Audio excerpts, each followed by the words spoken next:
The other issue is when and how IDF troops could withdraw from Gaza. Israel has reportedly handed over new maps depicting a partial IDF withdrawal after pressure from the United States. And at the heart of the matter is the Morag Corridor in southern Gaza. And Nicole will tell us about the importance of that now. Nicole. Yes, I mean, we've all heard about the Morag Corridor, not until recently, it seems. In fact, the Morag Corridor was only created and actually captured by the IDF in April of this year. So why is it such a sticking point right now? That's what many people are asking. And let's see exactly where the Morag Corridor is. If you take a look at the map of Gaza, it actually splits right between Khan Yunis and Rafah. And the importance of this, according to the IDF right now, is stating that all of those citizens just south of the Morag Corridor, this will be Rafah, which Defense Minister Israel Katz is stating this will be the new humanitarian city where the GHF will continue to operate. But according to the reports that we're hearing as far as the outlines of this deal, any area that the IDF no longer controls are areas that the GHF will no longer operate as well. And so that means anywhere north of the Morag Corridor, this will be all delivering aid by different UN-backed mechanisms. But everything south, that's why it's crucial, Israel is stating right now, to keep that Morag Corridor as another buffer zone, similar to the Philadelphia Corridor, which runs right between Egypt and Gaza. The reason that the IDF wants to keep the Philadelphia Corridor in the first place is to make sure there's no underground smuggling, allowing Hamas to rearm themselves with weapons from Egypt. But this Morag Corridor adds another layer of that buffer zone. In fact, Prime Minister Benjamin Netanyahu has even called it a Philadelphia 2, stating that, once again, we're going to control not only above ground, but below ground to make sure that along this Morag Corridor, no weapons are going to be allowed. This is why it's such a key aspect right now. However, many people are stating that this is another line that the IDF should not continue to hold its fighting around, because if this is what it's going to take to collapse some sort of a deal, some of the opponents to something like this are stating it's not worth it. But according to the IDF, they say that this is crucial in order to maintaining some of the security if this deal does go forward. All right, Nicole, thank you very much. So, Jonathan, should the IDF hold on to the Morag corridor if it is a deal breaker?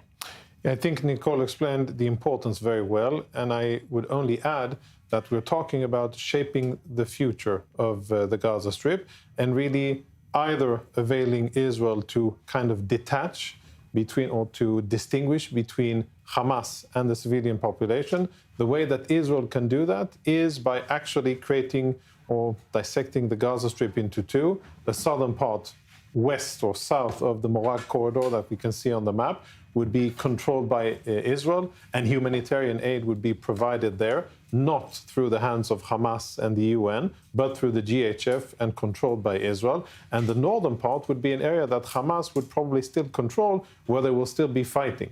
That's why the Morag Corridor is so important, and I think it is a valuable thing to really insist on, because without that, I struggle to see how Israel can shape the day after in Gaza.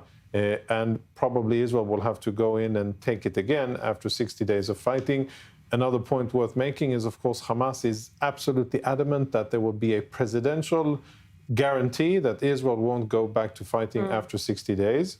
And that's also an important part of the picture. Asha, your thoughts on those two issues, on the Morag Corridor and whether that should be a deal breaker for Israel, and, of course, on the reports that President Trump has said he will not let Israel resume fighting in Gaza, even if Hamas is rebuilding. Well, Laura, I think Jonathan explained the issue very well. And I think that the Israeli politicians that are minimizing the importance of the Morag Corridor are failing to understand the true strategic importance. Everybody's talking about the day after in Gaza, a day after which Hamas no longer controls the territory. And between the Morag Corridor and the Philadelphia Corridor, we are seeing the beginning of the creation of that, where Hamas is no longer dominant, where the IDF, where local actors are the dominant actors, where there is a vision of a different reality. And of course, if we give up the Morag Corridor, that will all go down the drain, and there will be no day after.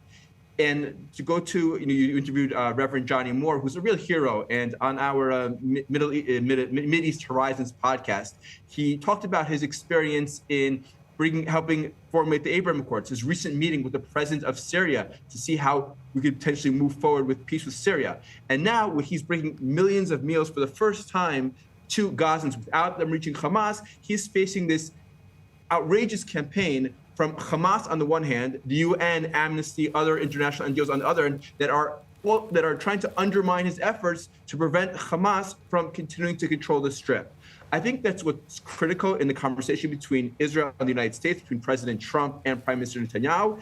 I think both sides are committed to a future without Hamas, but the crucial point, the crux of the matter, is that it's a future not only in which Hamas is not the formal power or the formal government, but which Hamas is no longer the de facto power on the ground. Because if Hamas remains de facto power on the ground, then again, the next terror attack, the next war is only a matter of time, and everything that's been accomplished is only going to lead to new devastation and new fighting and new geopolitical tensions in the near future. Asher, thank you very much indeed. Asher Fredman there from the Misgav Institute. Nicole. Thank you for having me. I will add something very quickly. Some of the reported Hamas demands is they want to see the IDF withdraw to the similar areas that they withdrew to during the previous deal. And that means they left the Netzarim corridor, which is in the northern part of the Gaza Strip. But when they left the Netzarim corridor, we saw some 800,000 Palestinians return to the north, which without any checking, and that also included an estimated 10,000 Hamas terrorists. And so that also shows from a prime example of what happens when the IDF does remove themselves from some of these corridors and these zones. You see these Hamas terrorists come right back in. All right, thanks, Nicole. Well, when